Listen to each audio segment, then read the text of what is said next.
Joining me now to discuss this is Rod McKenzie, the Managing Director of Policy and Public Affairs at the Road Haulage Association. Good evening, Rod McKenzie. You've been having meetings about this for the last 2 years. 705 million is coming the way of all this. Why wasn't it sorted out?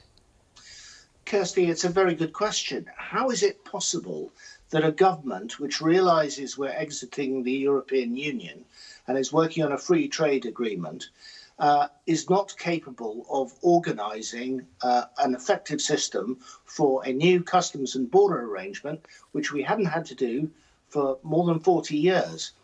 We've been telling them for literally years, you need to get a move on. And now, with less than, about 30 working days to go to this moment, they're suddenly hitting the accelerator. It's been chaotic. It's been frankly pathetic, and the information that's been provided to businesses is woefully inadequate. So you heard the letter warning, trade could well be paralysed. Is that what we're talking about, that this could actually happen, that trade could just grind to a halt?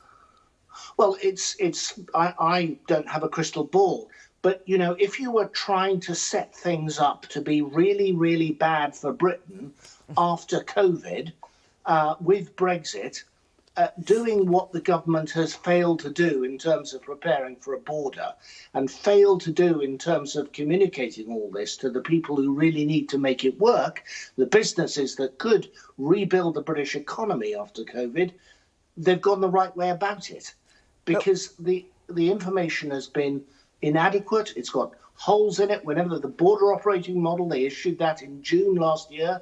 It was terrible. They reissued it in October. It was better, but there are still gaps. The IT systems are clearly not fit for purpose. Goodness knows what's going on with the infrastructure. It's not a pretty picture. Well, when you know how many lorries fire down to Kieran Ryan on the Scottish border to go over to Northern Ireland on a daily basis, what actually will be the impact on consumers and of secondary industries and so forth of a failure to get goods across the Irish Sea? Well, people on the island of Ireland will be very worried about this, and the Irish hauliers that are part of the Road Haulage Association are concerned as well. The TSS, we're doing our best to explain how that might or might not work. I think there are a lot of Irish hauliers who don't have any faith in it at all. And of course, what the end of all this are the British and Irish consumers, the ordinary folk, if you like.